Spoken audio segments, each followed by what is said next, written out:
Bismillahirrahmanirrahim. Assalamualaikum warahmatullahi wabarakatuh. Alhamdulillahirabbil alamin.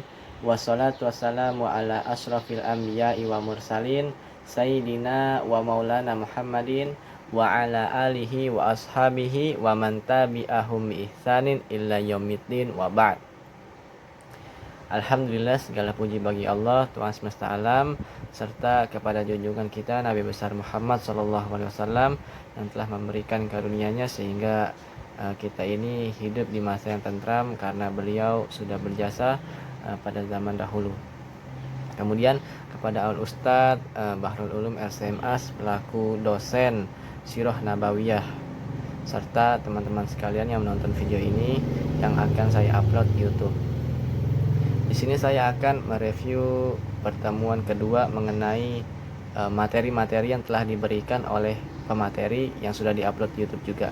Saya akan sedikit peringkas saja apa itu kondisi bangsa Arab pada zaman pra-Islam atau sebelum masuknya Islam di bangsa Arab, melalui yang pertama adalah politik, sosial, ekonomi bangsa Arab pada saat itu sebelum masuknya pra-Islam. Kemudian agama apa saja yang dianut oleh bangsa Arab setelah wafatnya Nabi Ibrahim dan Nabi Ismail alaihissalam dan sebelum masuknya Islam pada masa itu atau pada zaman jahiliyahnya bangsa Arab. Yang akan dibahas pertama kali adalah mengenai politik. Politik pada saat itu dikuasai oleh kekaisaran-kekaisaran. Kekaisaran-kekaisaran yang besar sangat menguasai politik di seluruh dunia. Bahkan sistem politik itu dipegang oleh kekaisaran tersebut. Nah, ada 3 kekaisaran yang sangat berpengaruh di dalam dunia politik saat itu. Yang pertama ada kekaisaran Nasrani, kemudian ada kekaisaran Persia, dan ada dinasti Himyar. Yang paling berpengaruh dalam sistem politik ini hanya 2 kekaisaran. Yang pertama adalah kekaisaran Nasrani dan yang kedua ada kekaisaran Persia. Dan dinasti Himyar ini hanya memegang kekuasaan di daerah Arab Selatan.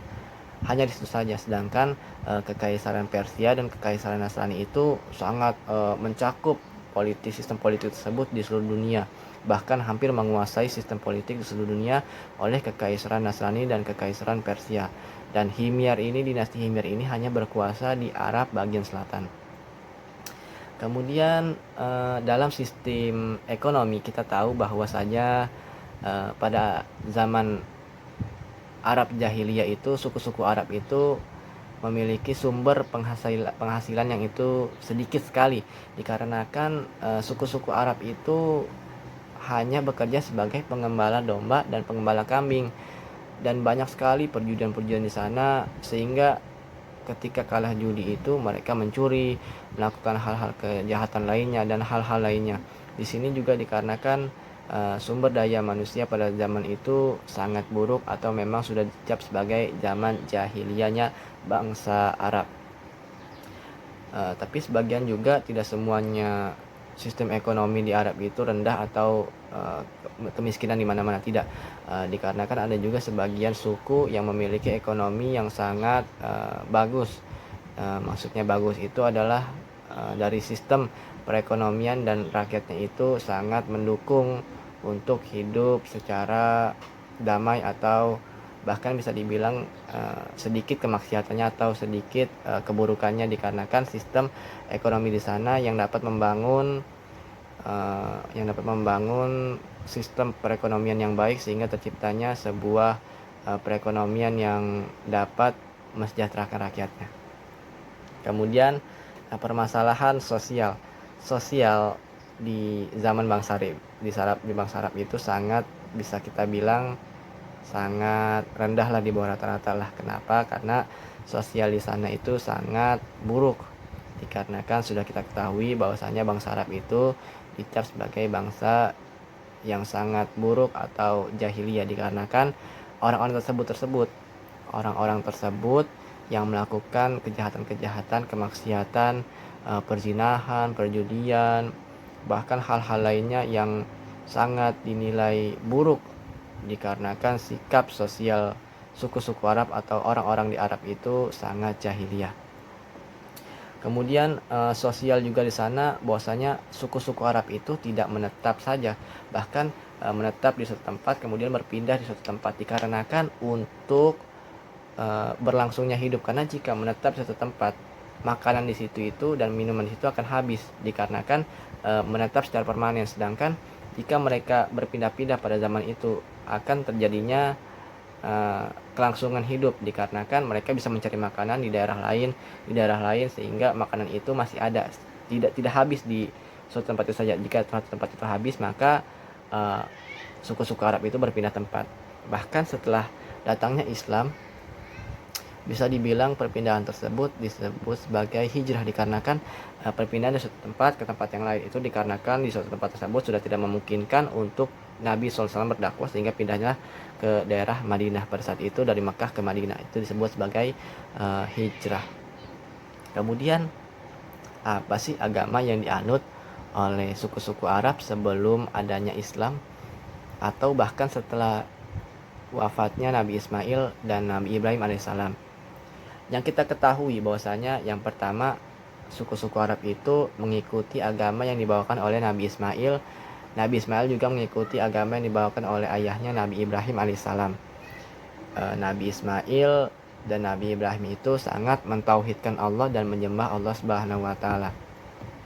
Mentauhidkan Allah dan menyembah Allah Subhanahu wa taala. Akan tetapi hanya sedikit pengikut dari Nabi Ismail dan Nabi Ibrahim yang pada saat itu mentauhidkan Allah dan menyembah Allah. Bahkan ada sedikit orang yang mengaku dia mentauhidkan Allah, dia mensucikan Allah, tetapi padahal dia itu mensyirikan Allah, menduakan Allah. Bayangkan, orang seperti itu sangat bisa dibilang sebagai orang yang murtad. Karena apa? Karena dia menduakan Allah. Menduakan Allah dengan apa? Karena dia menyembah berhala. Bahkan berhala-berhala di zaman itu, Ka'bah, di sekeliling Ka'bah itu ada berhala-berhala, sehingga terjadinya proses haji memutar atau tawaf ke sekeliling haji dengan diadakannya berhala, sehingga terjadinya penyembahan terhadap berhala tersebut.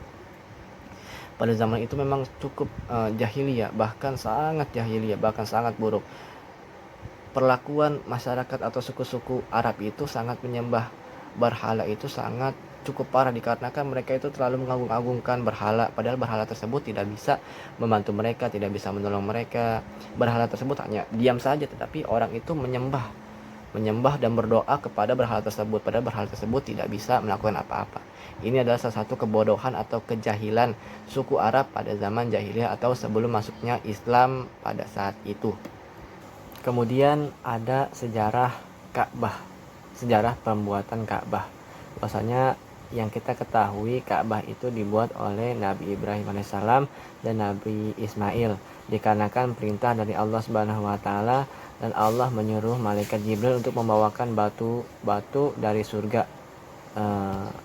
Batu-batu tersebut dibangun oleh Nabi Ibrahim dan Nabi Ismail alaihissalam menjadi satu, sekitar ukuran itu 2 meteran, dan batu itu menjadi kokoh. Dan sejak itu Nabi Ibrahim salam menyuruh para pengikutnya untuk melakukan haji pada saat itu.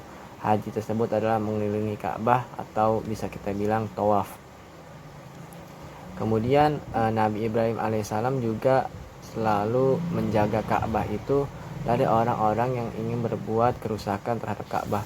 Banyak sekali orang-orang pada saat itu yang ingin merusak Ka'bah atau menghancurkan Ka'bah. Di antaranya adalah suku-suku yang tidak senang terhadap Nabi Ibrahim dan Nabi Ismail.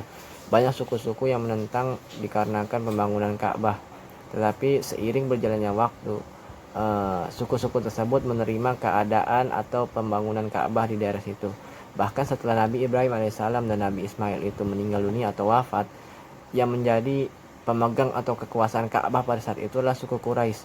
Bahkan suku Quraisy tersebut melakukan renovasi dan pembangunan terhadap Ka'bah yang pada saat itu direnovasi atau dibongkar terlebih dahulu, kemudian dibangun kembali pada zaman suku Quraisy tersebut, pada zaman kekuasaan yang dipegang oleh suku Quraisy, sehingga suku Quraisy itu memiliki kekuasaan untuk membongkar atau merenovasi Ka'bah, tetapi bukan menghancurkan, tetapi merenovasi.